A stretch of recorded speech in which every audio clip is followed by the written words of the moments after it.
What is up, guys? Back like we never left. This is Double Move Sports. As always, I am Alex Lott here with my fantasy football partner in crime, Stef Albiero. Stef, say what's up to the people. What's up, guys? Super hyped for this one. We're doing a 14-team mock draft. I know a lot of you guys are in 14-team leagues. It's not kind of the common one. Typically, you see more, 12 being ideal. You see a lot of 10-team leagues too, but 14-team leagues, all the 14-teamers out there, we got your back here. It's getting deep out here. Yeah, we're getting into some of these deep names, the not-so-sexy names, but the ones that are going to win you fantasy titles. I'm excited, guys. If you like the show, hit that subscribe button. A like is always appreciated as well on these videos. And we're dropping a ton of fantasy content. We have a full podcast. We break down segments and different players in that as well. And we also do film reviews where we'll go into a player's tape, see what we can learn based on their usage, ability, and etc. We've already done Tyler Higbee, and I did Kenyon Drake earlier, got Hollywood Brown in the hopper. So I'm pretty excited for the rest of the content and, the ramp up to the season. But I think we're ready to get into this mock. It's a, like we said, PPR 14-team mock. Let's get started. I'll go ahead and hit that start draft button, and our draft positions in this 14-team mock will be randomized, so we do not know where we're drafting from. This is going to be a mock draft battle. We are going head-to-head. And before we get in, if you've been listening to the show, you know that I don't do the intro. So this is the first time I've ever done the intro to the show. And it was weird. So, I'm glad I made it through. I think I did a decent job. Hey, I'd give it like a B-, something like that. You're getting there. I'll take that. Yeah. Maybe drink a couple beers before the show, or maybe take a shot of espresso. It's harder than it looks. I'll tell you that. Well, we're off to a hot start here on this mock draft. You actually got totally burned. You're at the 114 to start off. You're at the very back. So you're at the turn. You're reaching. And I got a gift here. Are you kidding? I'm at the 106. And so just as kind of the standard, we're seeing McCaffrey, Saquon, Kamara, Zeke, and Michael Thomas. So now it's back to me. I'm very running back focused, especially early on. Dalvin Cook, Derrick Henry, Joe Mixon, Kenyon Drake are all here. Look, I know there's the injury risk, and I think I'm going to be able to hedge against that later on, but it's Dalvin Cook. He's the last one in this tier for me. Maybe you take Derrick Henry, but, last year he had 16 touchdowns. I think actually 17, and there was one through the air. I'm not expecting that to happen again for him. Yeah, he's going to get 300 carries, but, we're asking him to do a lot if he's going to finish where he was even just last season. 5.1 yards per attempt on those 300 carries, just insane. So I'm going to go Dalvin Cook here, where he's going to get the receiving volume as well. A lot of people sleep on Dalvin Cook's receiving volume. He was in the top 10 in both of targets to running backs, receptions to running backs, and receiving yardage. So I'm going to lock in Dalvin Cook here and feel really good with that one. Nice. Now let's see what scraps are left for me at the 114. So it looks like after Dalvin, it went Derrick Henry, Devontae Adams, Joe Mixon, Miles Sanders, Austin Eckler, Nick Chubb, and Kenyon Drake. So we've preached, and I think especially in a 14-team league, you got to get some running back value early. But here I am at the 114, and only 2 picks in front of me have been wide receivers. So I'm staring down options between like Aaron Jones, Josh Jacobs, Clyde Edwards-Helaire at running back, when Julio Jones and Tyreek Hill are still on the board. You could grab both. DeAndre Hopkins is there as well. I know, because this is a mock draft, I'm almost tempted to see what happens if I stack 2 elite wide receivers early on. I think there's going to be wide receivers next round that get back to me. So I'm going to go ahead and definitely lock in Julio Jones. I just think he's in that tier 1 wide receiver this season. He's been there for the past, 8 years, his entire career. So I'm going to lock in Julio there. And with this second pick, I'm just going to go ahead and take my favorite of who's left at the running back spot. And if I'm looking at my rankings right now, I have should be Josh Jacobs. Aaron Jones.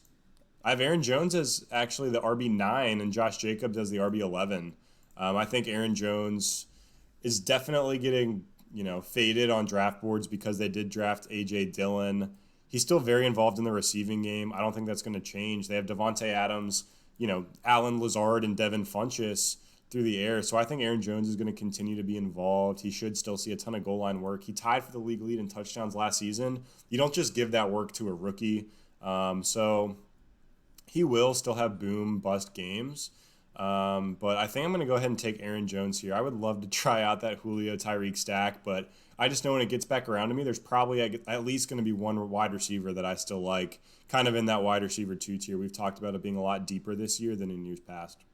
Yeah, and one thing that we're going to, you'll see, and I have a feeling it's going to come up for you, is in these 14-team leagues, you got to get your guy, even more so, because it's very rare that, a player's actually going to fall to you. And I could watch a movie before my next pick. Yeah, no, you're at the turn here in a 14-team league. That's absolutely brutal. And really no one's going to fall. So you have to call your shots. I mean, even for me drafting at the 6th spot, I still have to call my shot too. I mean, no one really falls like some of the ways that we've seen in these 12-team leagues because there's just so many more picks between each one. And sadly, Clyde Edwards-Helaire did not fall back to me at the 209 spot. So after you took Aaron Jones, it was Tyreek Hill, DeAndre Hopkins, Josh Jacobs. So I love for Team 11 there, Austin Eckler and Josh Jacobs as the start to their draft. Then Chris Godwin, Allen Robinson, CEH, and Juju. So now back to me at the 209. Let's take a look at who's here. And I have Dalvin Cook as my first pick. Yeah, I see some receivers I like. I mean, Kenny G and Mike Evans are still there if you wanted to lock that up. The 2 elite tight ends. It seems like they used to be going in the mid-second round in a 12-team league, and the last mock we just ran, I think they actually went in the 3rd round, and now, I mean, I'm not a big math guy, so the 209 in a 14-team league is very back of the 2nd round. So decent value at the tight end spot as well, or you could try to go running backs with, I don't mind Gurley here either. Yeah, so there's a couple options I'm looking at. I mean, I actually think Fournette could be interesting here. But I do feel really good about reaching for running backs later to fill up the rest of that RB core. The fact that I took Dalvin Cook does make me consider, especially like with the injury risk with him, grabbing Fournette. But at the same token, I don't know how high I am on Fournette. I do think he is getting a little bit slept on, but it's still just it's too much there for me. Kenny Golladay, I think, should be my pick here. Travis Kelce, I am considering, but I'm going to go ahead and lock in Kenny Golladay. Go ahead and just start off with a strong wide receiver one. I think any of the other options, like DJ Moore's not going to fall to me. OBJ is not going to fall to me. Amari Cooper's not going to fall to me. Mike Evans is certainly not going to fall to me. So this is kind of the last chance if I want to get a wide receiver one, a top 12 option week in, week out. So I'm going to take Kenny G there. And looks like I'm starting with the NFC North combo and Dalvin Cook and Kenny Golladay. Yeah, I mean, Kenny G he's my wide receiver 7. So I love the pick. I love the value there. You lock up a top-tier running back, a top-tier wide receiver, and you're looking strong heading into round 3. So, look, right after you, Steph, we saw those 2 elite tight ends go. Kelce and Kittle went back-to-back. After that, Lamar Jackson, Robert Woods, and DJ Moore rounded out the 2nd round. To start out round 3, we saw Chris Carson, Patrick Mahomes, Mike Evans, Amari Cooper, and Zach Ertz. So 3 tight ends off the board there, 2 quarterbacks. Still some availability at the running back position. Guys you were considering last round, you might have just gotten a gift here in round 3. Yeah, that's an absolute steal. And the fact that this this simulated team right behind me, Team 5, took both Kelce and Ertz. Whoa. They're going for that big tight end stack. Did I accidentally make that? No, this is not a 2 tight end league. No, it's not. Flex. We just got some weirdness going on with the ADPs, but That's flexy. I'm gonna go ahead and just grab Fournette here, who I was considering just a round I'm ago. shocked. At wide receiver, Odell Beckham's very appealing as my wide receiver too, considering I have Kenny Golladay. But the fact that, look, this is my last chance. There's no way in hell any of these high value running backs that are here, Gurley, Fournette, they all have question marks because that's why they're not in the top 12. But I'm going to take Fournette here and feel really good with him as my RB2 that I'm getting in the 3rd round, middle of the 3rd round in this 14-team league. We might see a name like, a Calvin Ridley or A.J. Brown fall to here, and it looks like both of them did. So after I took Fournette... Steph, I don't like that Leonard Fournette pick. I just have to say, I have Gurley ahead of him. Really? I haven't found myself drafting Fournette anywhere this year. I think he is higher risk and definitely has maybe a higher ceiling than some of the other guys around there, like a Chris Carson or Melvin Gordon. But Fournette, I look at it, and he's not going to get the receiving work he got last season. They brought in Chris Thompson. This is going to probably be a bottom 10 offense in Jacksonville. And Leonard Fournette, they didn't renew his contract. They did not exercise his 5th-year options. They don't really have any allegiance or loyalty to him this season when they probably are going to be one of the worst teams in the NFL. I just think there's a lot that can go wrong. He's been injured several times in his career. I would have gone Todd Gurley there. I definitely don't mind, stacking him with Dalvin Cook if you are going to go running back. I don't mind the strategy of taking the running back position there. And there's definitely a world where Fournette returns on that value and is an RB1 this season. But based on who else was on the board, I would have gone the other way. Look, I would have gone the other way. I see what you're saying. In other mocks, I have taken Gurley over Fournette. But as time goes on, I'm seeing more guys, get kind of falling into those narratives, all the ones that you just laid out, and I think they're legitimate. But at the same time, I also think they could also be just a little bit of the narrative swinging too far. Yes, it's a gross situation, but even if he's getting, let's say the Jags are absolutely terrible, he only gets 3 touchdowns again, maybe even less than that. I'm expecting that to go up with the amount of carries he's going to get, but regardless, let's say a worst case scenario, it's 3 touchdowns, and he's still getting a ton of volume on the ground and receiving volume. I mean, he saw 100 targets this year. Yes, Chris Thompson will take some of that away, but I'm not expecting that to disappear completely. And if the Jags end up being better than we think, then it's even just an extra bonus for me. So even with, the contract situation, I mean, it means Fournette has to come out and perform this season. There's no question for him there. And he's not going to be a guy that I don't think is going to go to a second team and get another massive contract after his rookie deal. So, I could end up being very wrong on this one, but I'm okay with taking Fournette there in the third. All right, so after you, Steph, we saw a lot of pretty good players go off the board. Cooper Kupp, Odell Beckham, Todd Gurley, Melvin Gordon, Adam Thielen, Cortland Sutton, and Keenan Allen. So I would have loved to somehow have Todd Gurley fall to me at the 314. That did not happen. Kupp or Odell would have been nice as well. I'm actually glad Sutton and Keenan Allen went in front of me. They weren't two of the receivers I was really looking at here. And I look at the board, and my strategy was right. The reason I didn't go wide receiver at the turn to start out was because I knew, even in a 14-team league, at the back of the third round and early fourth round, there's going to be a ton of receivers I can still take. I look at this board: Calvin Ridley, A.J. Brown, Tyler Lockett, Chark, McLaurin, Parker, Metcalf, Hilton, Diggs, Landry, Boyd, A.J. Green, Edelman. There's a ton of guys in here that are in that wide receiver 2 consideration. And then there's still some value at running back. So I think I'm going to go ahead and take one of those wide receivers here. I haven't found Calvin Ridley falling to me very often in drafts. Getting him here as I think the 20th wide receiver off the board feels like a steal. I have him around there in my rankings, but I think his upside is massive to be, what could be this year's Chris Godwin alongside Julio Jones there in Atlanta. They threw the ball the most in the NFL last season. So I feel great about going ahead and taking Calvin Ridley. Oh, wait. Oh, no. I have Julio Jones. Oh no! Well, that changes everything. Then just take A.J. Brown or Tyler Lockett. Then I mean, those are both guys with wow, this is a bunch of upside. Oh, this is tough. I'm just going to take Calvin Ridley.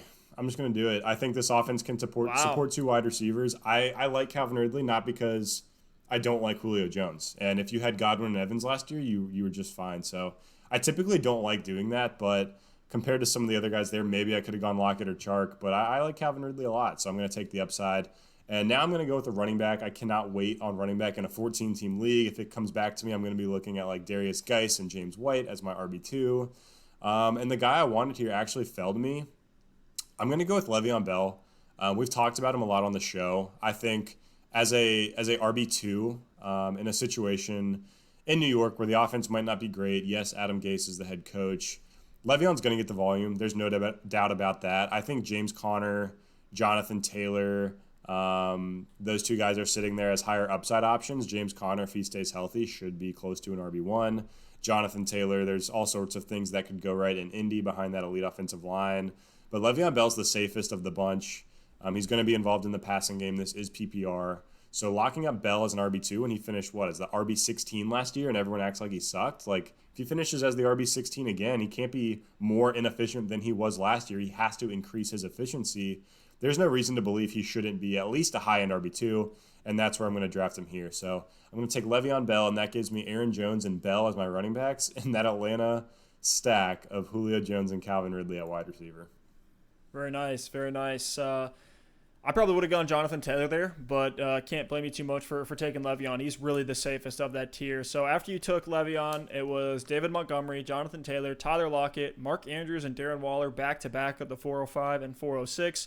Julian Edelman was just taken at the 407. David Johnson at the 408, and then back to me at the 409. Right now I have Dalvin Cook, Kenny Golladay, and Leonard Fournette. So here I'm looking at my RB3, my wide receiver 2, don't have a quarterback or a tight end. So let's see who is available. Steph, I'm not going to lie. I'm just dying. Like, I care about your pick, I promise. But I'm just dying to see what Team 5 does after you. Right now they have Michael Thomas, Travis Kelce, and Zach Ertz. So, I mean, Evan Ingram's on the board. Maybe they'll take another tight end. But yeah, I mean, A.J. Brown's here. I think receiver for you is probably your biggest need. But looking at the draft board, maybe one of those guys in this tier gets back to you when we know in a 14-team league running backs are important. So I'm interested to see where you go here.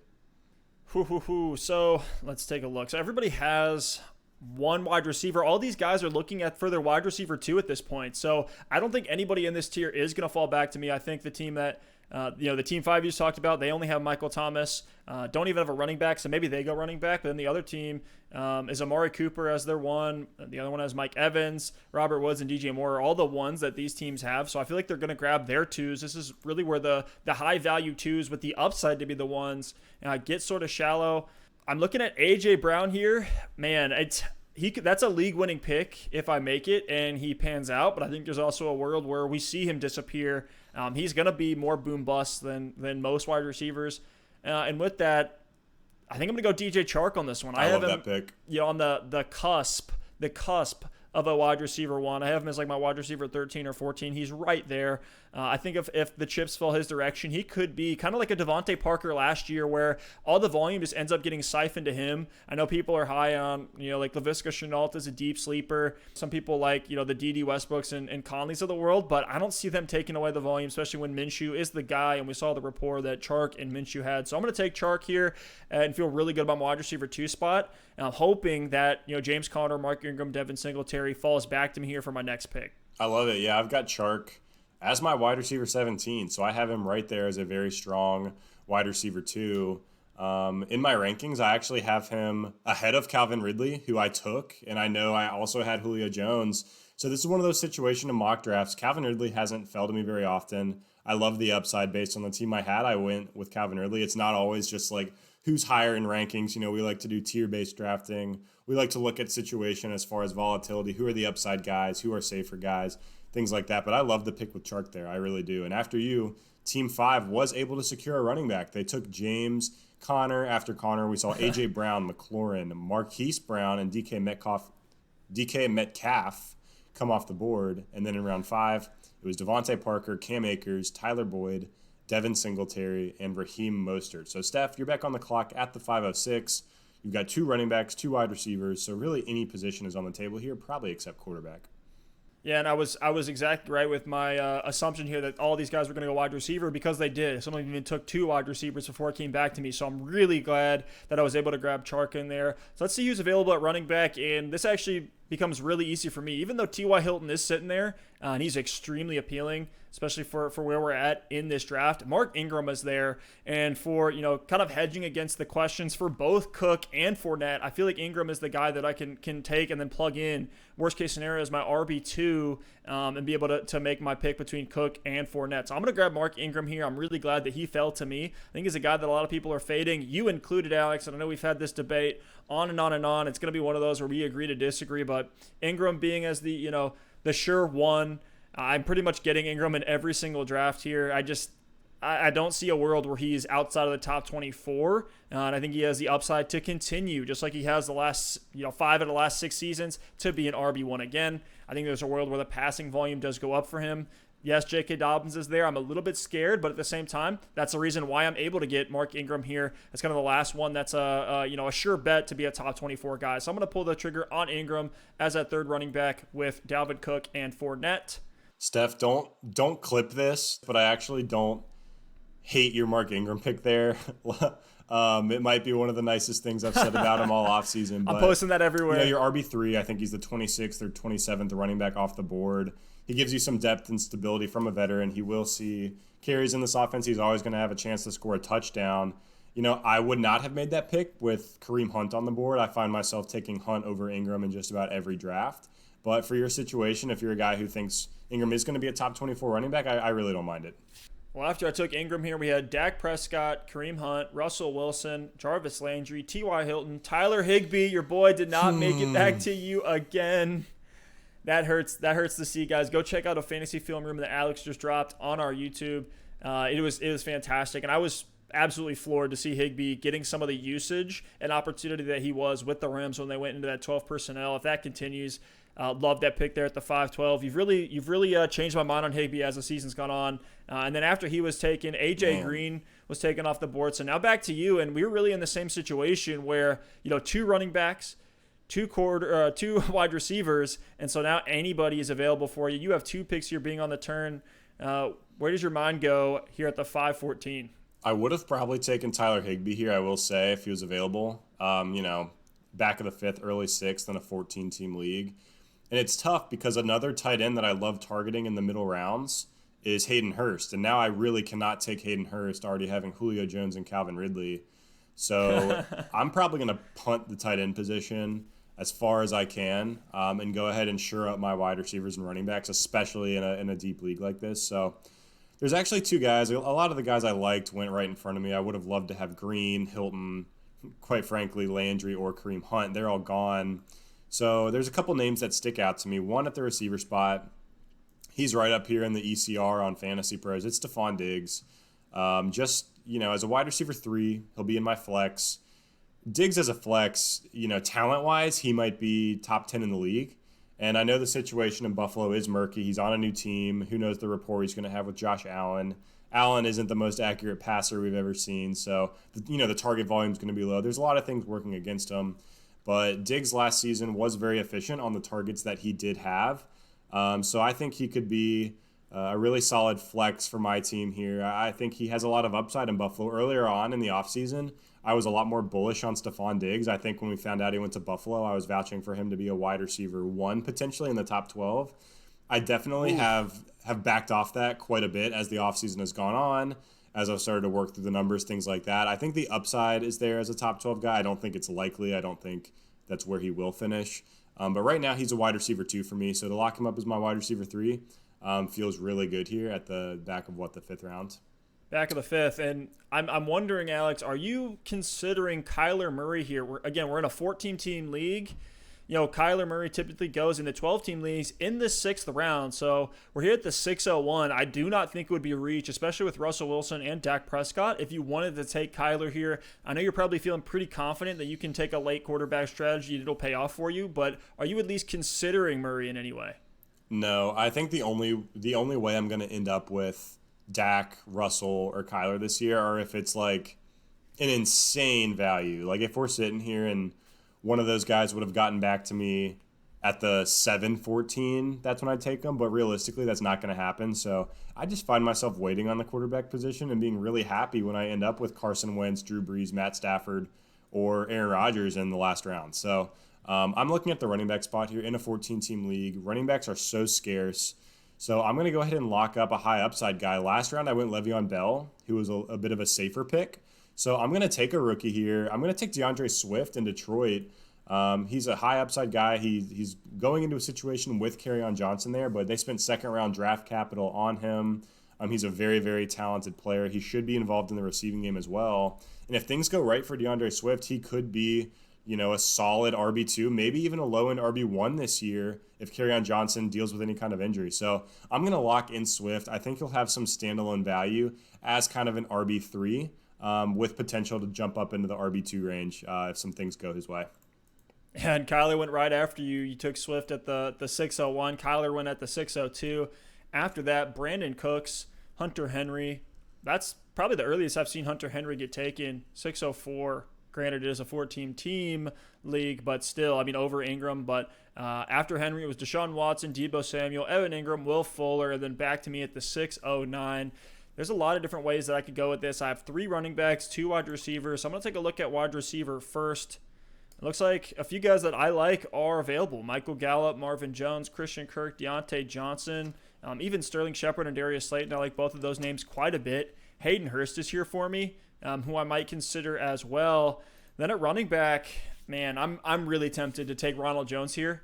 I think for the sake of the show, I'm not going to do it because I feel like I've done it on almost every other mock that we've run. The problem is if you don't take him here and he comes back to you, you're going to get him. And I feel like I've been preaching Ronald Jones just as much, if not more than you. And I feel like you always get him in these drafts, which just drives me crazy. Let me look at my roster construction. So it's Dalvin Cook, Leonard Fournette, Kenny Golladay, DJ Chark, and Mark Ingram. So I'm looking for, my 4th running back, My third wide receiver, I like Michael Gallup as an option here. I like Marvin Jones as an option here. I've already talked about them. This is actually a really tough one for me. Hayden Hurst is just screaming for me to draft him right now. I mean, this is what, round 7 in a 12-team league. So that's still a little bit high for his ADP. I mean, you look at the teams after you. Team 5, they're always a liability, knowing they have Kelsey and Ertz. They could just be going for the tight end stack there, the triple tight end stack. But Team 4 has Kittle. The other guys have quarterbacks. So, I think there's a better chance Hurst makes it back to you than Marvin Jones if you're trying to play the. Yeah, I think I'm going to do that. I think I'm actually going to take Michael Gallup here as the top upside option of all the names that are here. I just feel more comfortable punting that tight end position. I feel like at the end of all the mocks that we've run, I'm always like, man, I should have waited on a tight end. So I'm gonna stick to my own advice here, my own learnings throughout these different mocks, and I'm gonna take Michael Gallup and feel really good with him as a flex option week in, week out. Who knows, if Cooper goes down, he's the one, and he'll be fighting with CD Lamb, maybe some other names in there.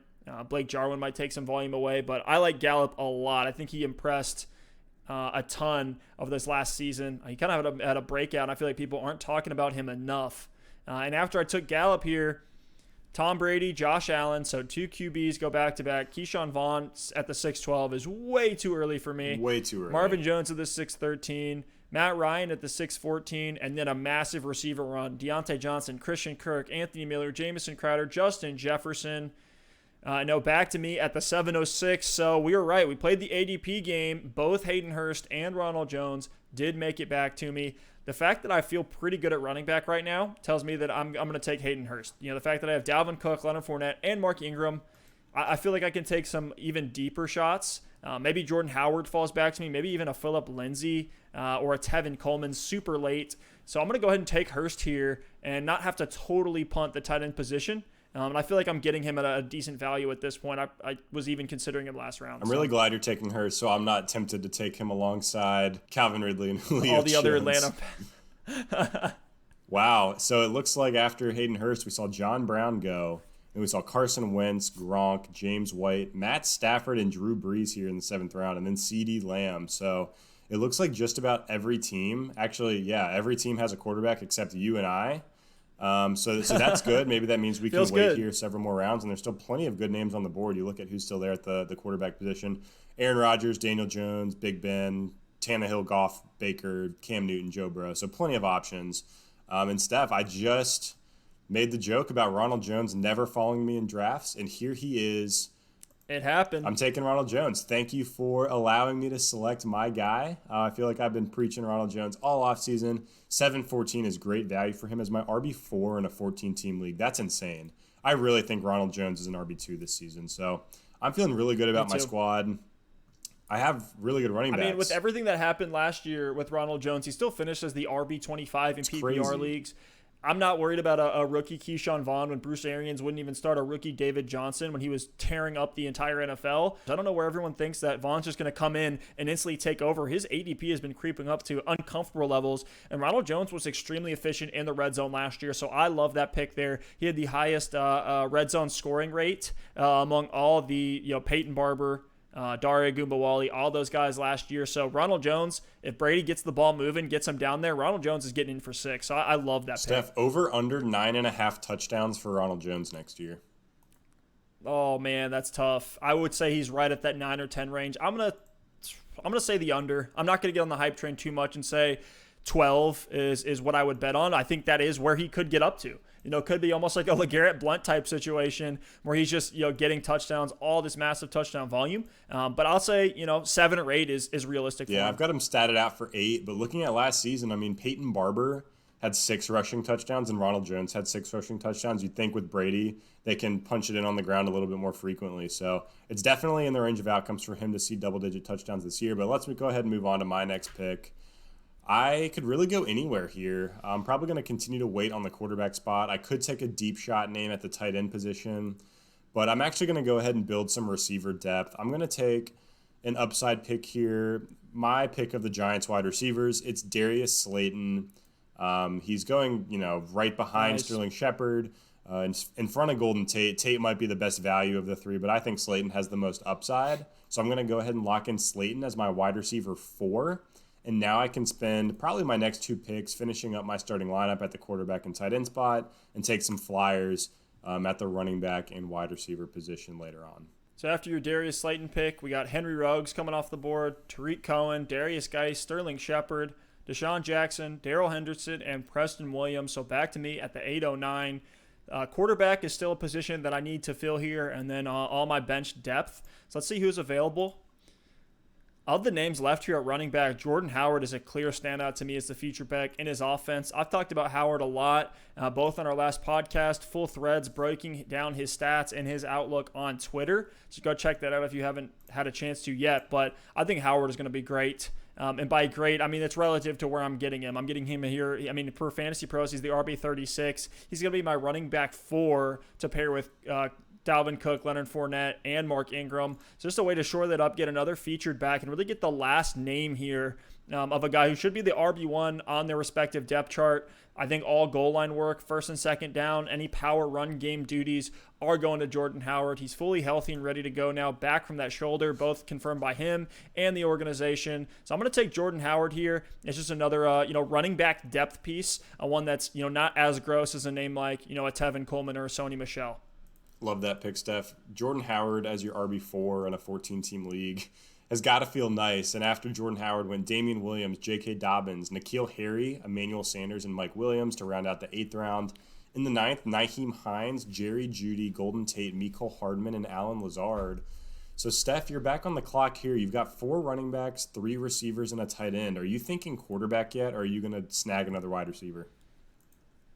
Man, there's still a bunch of guys in a tier that are similar. Aaron Rodgers is extremely appealing here in the 9th round in a 14-team league, essentially a 10th or 11th round in a real draft, maybe even farther than that if we're adding up all those picks. So let's see who else is here. I just grabbed Jordan Howard, so I'm really not looking at running back. Phillip Lindsay is one that I'm looking at. I'm starting to rise on him a little bit as a deep. I like Tevin Coleman too. I'm surprised he's on the board. Yeah, and Matt Breida. I mean, I could have had my pick. Raheem Mostert's going in the 5th round. Tevin Coleman's available in the 9th round in this 14-team league. So I love the value on Coleman way more than Mostert. Yeah, for sure. And that's kind of the way we want to treat these ambiguous backfields is let's just get the cheaper one, right? Same with if you did that in New England, right? You got some pretty good value of the last couple of years, maybe not last year, but even in San Francisco, if you had grabbed Raheem Mostert last year, you would have been really happy with it. So what I'm going to do here is actually take an upside shot to add to my wide receiver core. I got Kenny Golladay, DJ Chark, and Michael Gallup. I'm going to add Jalen Reagor to that list. I think he's the best wide receiver that's still available. Everybody else, except for maybe like Michael Pittman, is a step down from him for me. At that point, now we're getting into the deep sleepers like the Randall Cobbs, Laviska Shenault, John Ross, guys like that I'd be considering as just pure upside shots later on. Looks like a big receiver run happened after that last pick with guys like N'Keal Harry, Jerry Jeudy, Allen Lazard going. So I'm going to grab Reagor as kind of this last option. I feel like if I don't get him, I'm punting wide receiver pretty hard. And I think that the Eagles are just begging for an alpha wide receiver to come in here and take over on this team. It's close to 600 pass attempts for a year. Everyone loves Carson Wentz. He's on that edge of those elite talents. And we see Alshon Jeffrey out with Wentz's arm. Pick. Getting it done with guys like Mac Hollins and Nelson Aguilar. I think Reagor, he's an absolute thrasher. I love him. Yeah, Reagor's a good pick. He's got a ton of upside. I love that for your squad here. I really do. He's got a ton of potential, should have some opportunity as a rookie. That's a home run. And then after him, we saw, I was hoping Tevin Coleman would get to me, but he didn't. After Reagor, Sony Michel, Breida, Zach Moss, Phillip Lindsay, Sammy Watkins, Tevin Coleman, and Tony Pollard.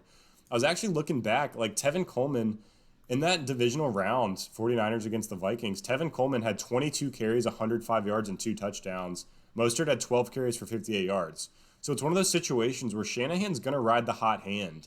And maybe Mostert will get the first crack at it, but there's going to be plenty of weeks where Coleman's more valuable, and here you are getting him 5-6 rounds later. So Coleman did not fall to me, but I'm looking at my team. I've got 4 running backs, 4 wide receivers. So I'm really looking at the quarterback or tight end position unless I see a value at running back or at wide receiver. I don't. Kerryon Johnson's there. If I didn't have DeAndre Swift, I love the value here.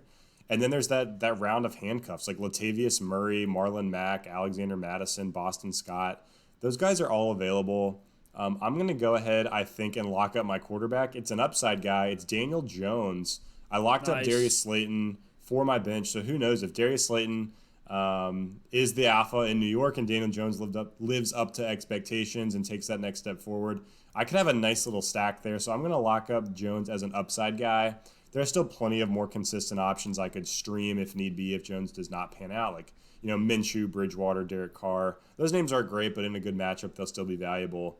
And now I'm going to go ahead and lock up one of these high-value handcuffs. I'm just going to take my pick here. It's between Latavius, Marlon Mack, Alexander Madison.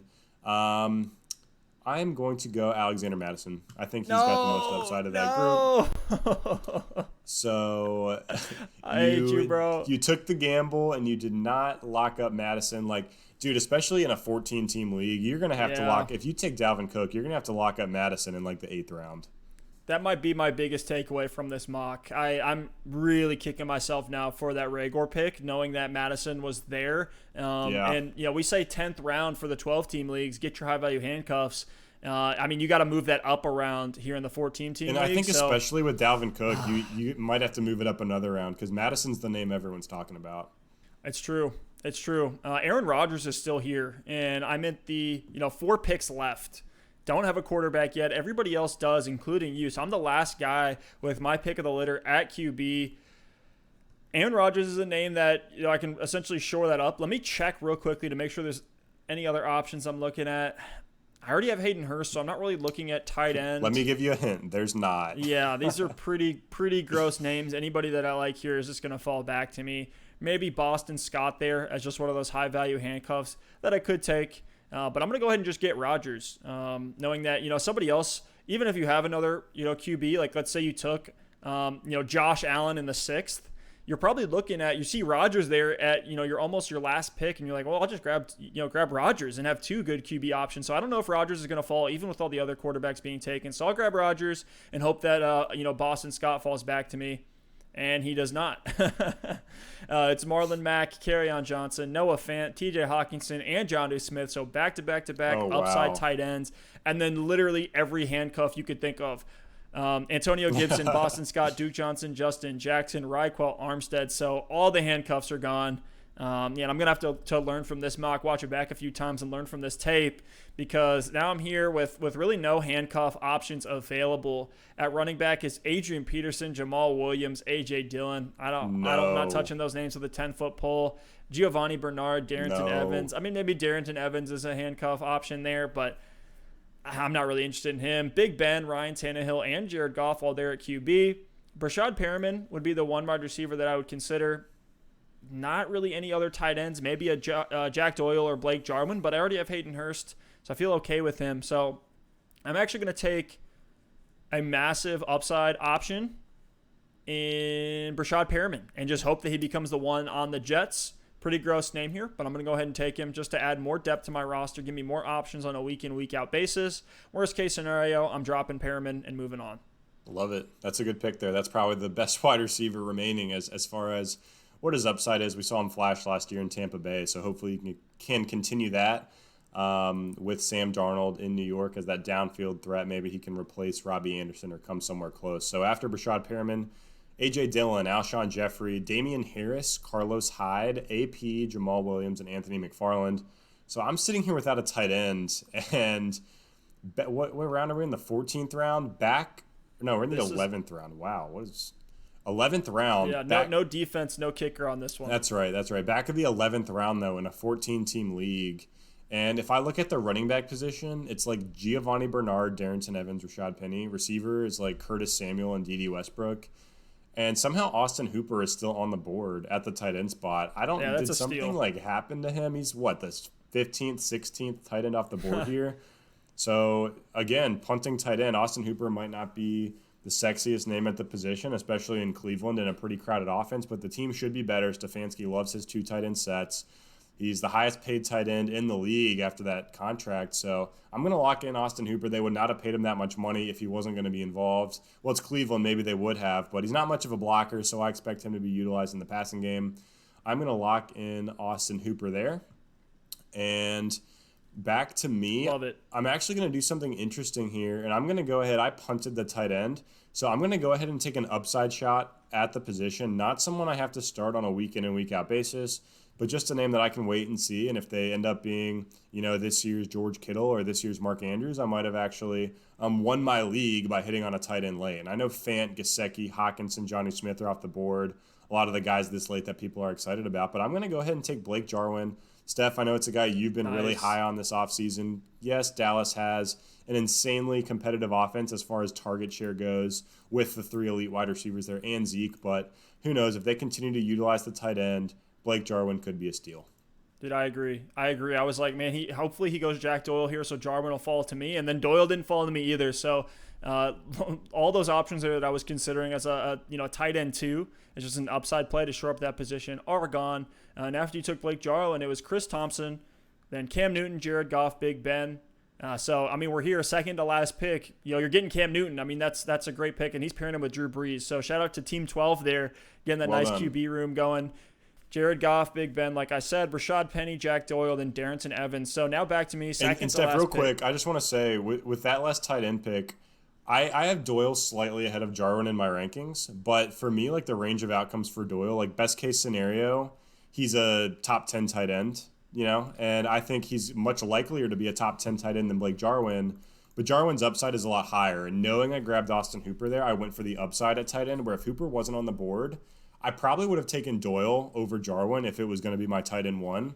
But that's just another example of when you're drafting, you have to look at your roster, look at upside, and know, hey, just because someone's higher in the rankings doesn't necessarily mean that they're the right pick in that position. So just wanted to throw that out there before we get into these last couple picks. No, that's a great observation. I'm glad you threw that out there. That's awesome. And I honestly love what you're doing at your tight end spot. You're getting, a solid name that still has some upside. I mean, Austin Hooper, he could be a red zone monster. Baker's loved targeting the tight end in the red zone his whole career, even in college. And then Blake Jarwin's the upside pick where, he can give you a 40-yard touchdown on any given week. He was doing that even last year with Jason Witten taking all the snaps. So I don't hate it. I don't hate it at all. And so here, second to last pick for me, we got really gross names all across the board here now. I'm going to go ahead and just take Joe Burrow. So I grabbed Aaron Rodgers super late. I want another super high upside name. What if Joe Burrow just comes in and is as dominant as he was in college? Who's to say, there's not a world where he's the next Pat Mahomes? Like, it's in the range of outcomes. Do I think it's likely? No, but at least I have that on my team. If you took this same approach last couple of years, you're getting that Lamar Jackson, you're getting a Patrick Mahomes super late in your draft. So I'm going to grab the next man up in kind of that potential rookie to blow up, which is Joe Burrow. And I love locking him in here on my team. I'm excited for it. And so now last pick, last round, after Joe Burrow went, it was Brandon Ayuk, Curtis Samuel, Jerick McKinnon. Love Jerick McKinnon there as the second to last pick for this team, with Raheem Mostert in some turmoil and questions there. Just like you were saying with Tevin Coleman, Jerick McKinnon could be a very, very deep sleeper this year. He's not going to be taken in a 12-team league, but in a 14-team league, I don't hate taking that upside shot. I don't know if he's ever going to play football again. We'll see. I mean, he looks good. He looks good on Twitter. Everybody looks good on Twitter, but when they're posting their workout videos. But McKinnon looks at least healthy, if nothing else. Malcolm Brown, Gio Bernard, Dallas Goedert, Benny Snell, Devonta Freeman, Ryan Tannehill, and Denzel Mims. So now back to me. Last pick here. We're not doing a defense or a kicker.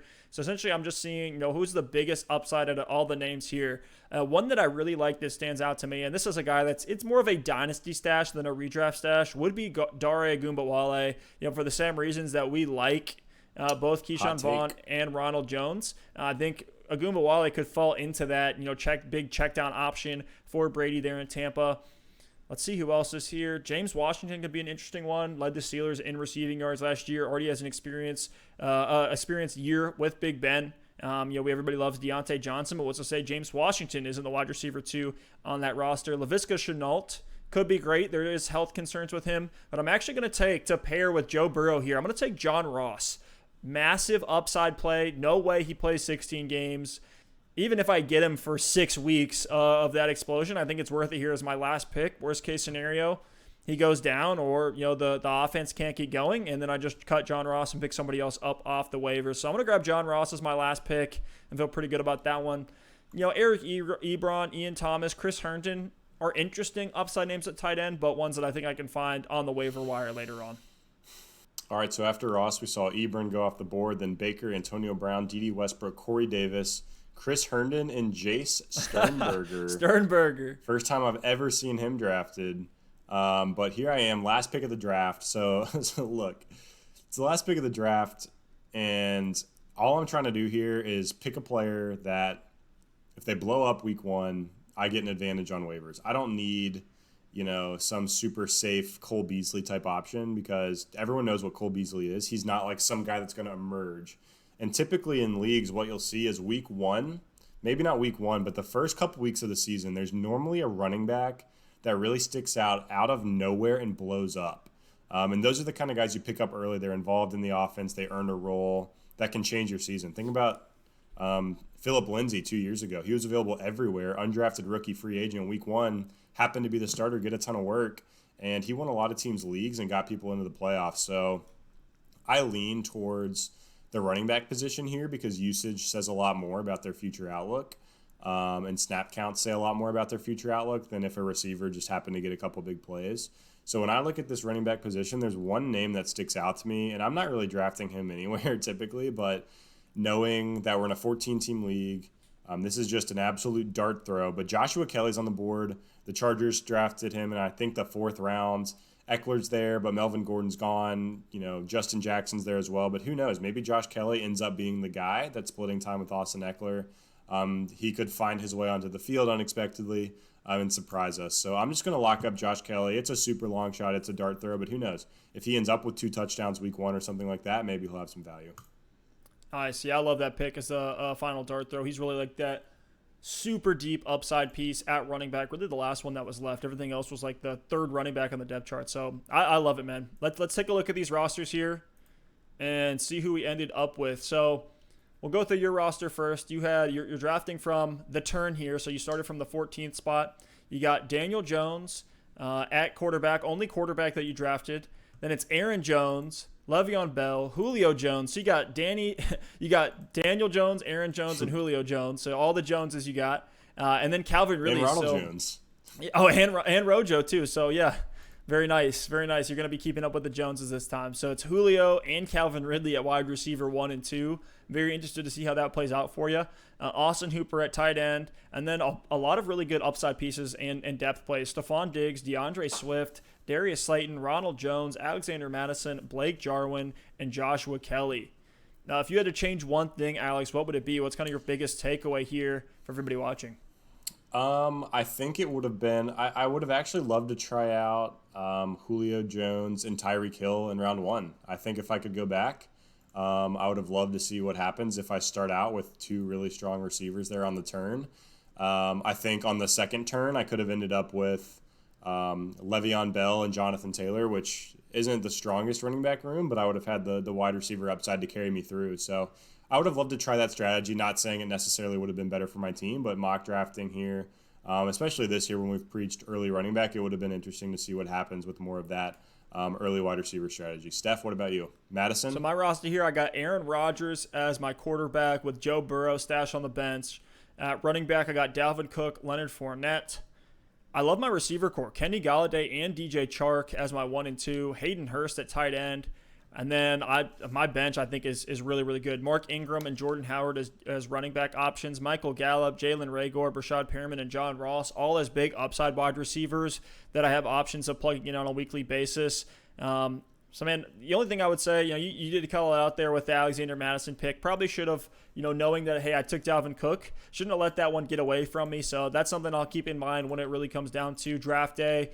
Only other thing that I would maybe change is that Leonard Fournette pick. It's and we kind of talked about it too at the time. There's so many different narratives. It's just which one do you believe in for Fournette? Do you think he's going to be that consistent option and he's going to be, over 4.5 yards per carry, which I don't think a lot of people think, and then you're relying on straight volume like a Le'Veon Bell, and I could have waited around and picked up Lev Bell. So we'll see what happens there. Chris Thompson eating to the passing work. It's definitely a risk, but one that I felt I needed to take with taking Dalvin Cook. Fournette could finish as an RB1, finished as the RB13 last year in PPR. I'm not expecting that again, but I think he should be a solid guy that I can plug in just every single week, and had a really healthy season last year. So that's one that I'll probably be tossing and turning and keeping me up at night thinking about that Leonard Fournette pick. Alex, anything that you do or don't like about my roster? Yeah, I think you said it. The Leonard Fournette pick I didn't like. I mean, the running backs you've got, I'm not really in love with. Dalvin has a ton of question marks with the holdout, with injuries. Leonard Fournette, I'm just out on him this year. I'm not taking the risk. I'm out on Mark Ingram, and you've got Jordan Howard. So I think there's a lot of volatility there at the running back position. I would have loved to see you go another way with the Fournette pick, maybe go with Todd Gurley. Instead of Ingram, I would have gone Kareem Hunt. So it's just a matter of preference. It's not really a matter of construction. It's more of a matter of preference, and you nailed it too with the Alexander Madison pick. You probably should have snatched him up as well. So that's all I've got, Steph. But all in all, I think you've got a pretty good team. If things pay off, like the upside is there. That's the thing. We're drafting to win leagues. We're not drafting to get 4th or 5th. So the upside is there for sure. Awesome. Yeah, I do feel really good with the upside pieces on my bench. But guys, thank you all so much for listening and watching. If you like the show, give us a subscribe on YouTube. That is huge for us. A like is greatly appreciated as well. Get those algorithms pumping. And with all that said, guys, we'll see you next time. Thank you so much for watching. Peace.